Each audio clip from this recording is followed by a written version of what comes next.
Science export academy Bargarh तरफरु गीता जयंती महोत्सव पालन जुहार आपण मानकु सम्राट न्यूज उत्तम के स्वागत आमर चैनल के सब्सक्राइब करुन और देखुन बरगढ़ जिल्लार टिकनिक खबर। बरगढ़ जिला अग्रगामी युवक संघन साइंस एक्सपोर्ट एकेडमी बरगढ़ तरफरु आज डिसेम्बर मासर 18 तारिख बुधवार दिन सकाल 10 बजे गीता जयंती महोत्सव पालन कराଯାଇଛି।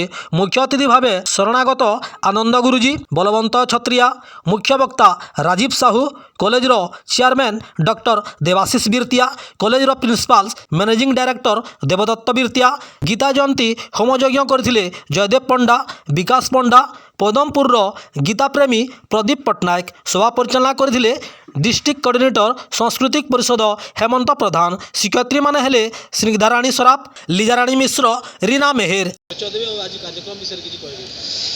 मुझे डॉक्टर देवाशीष बिरतिया आमर science export academy Bargarh chairman and founder. आज आमर कॉलेज रे आमे गीता जयंती पालन करुचु। जेपरी हिंदू धर्मर एक महान ग्रंथ है श्रीमद् भागवत गीता। आमर हिंदू धर्मर प्रचार पाई आउ श्रीमद् भागवत गीतार प्रचार पाई आमे यही दिनटा अति खुशी सहित पालन करुचु। आज आमर समस्त शिक्षक वृंद माने लेक्चर्स माने समस्त ये उपस्थित अच्छा। गेस्ट आमर समस्त गेस्ट माने भी आज उपस्थित थिले आउ सब स्टूडेंट माने भी आज उपस्थित अच्छा, जे माने कि आज उपस्थित रहीकि श्रीमद् भागवत गीतार श्लोक गुड़ाक सब चांटिंग भी करथिले, तार मूल्यबोध को से माने समाज रे ताको एक्सप्लेन करथिले।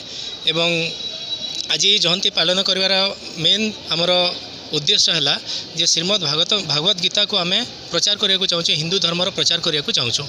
आज आम समस्त शिक्षक वृंद उपस्थित अच्छा, बहुत मतलब स्टूडेंट गण ये समस्त उपस्थित अच्छा। आम सब मिसिकी यही दिवस को अति खुशी सहित आम पालन करुँ। गीता जयंती पालन माने सबुठु इम्पोर्टेंट उद्देश्य यहाँ है जे श्रीमद् भागवत गीतार प्रचार आ हिंदू धर्मर प्रचार।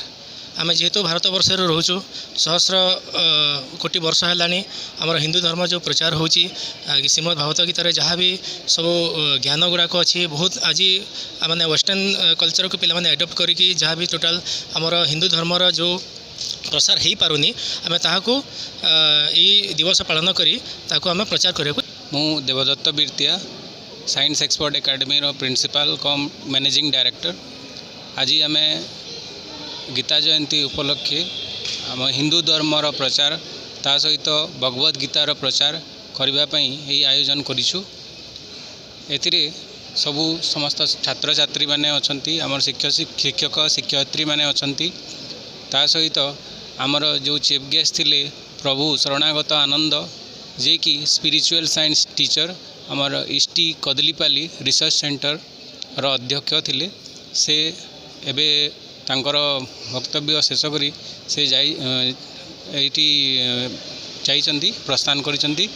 ता सहित मोर गुरुजी जे कि राजीव साहू डिस्ट्रिक्ट प्रेसिडेंट आमर संस्कृत भारती डिस्ट्रिक्ट प्रेसिडेंट आउ दधिबावन कॉलेज रो संस्कृत अध्यक्ष से आसीथिले। से भी तांकर क्लास थिला सेठी से भी प्रस्थान करिसंती। आरु आमे यही सभार आयोजन तो करुचु।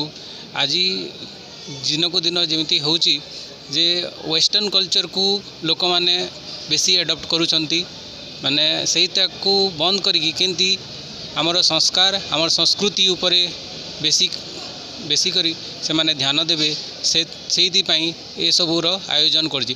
आमे साइंस एक्सपोर्ट एकेडमी माने साइंस स्टूडेंट हेले भी केमिति आमे स्पिरिचुअल साइंस को एडप्ट करुचु आ करिबु आगामी दिन रे यार प्रसार प्रचार पाई लागिबु, सेहिति पे आमे चेष्टा करिबु।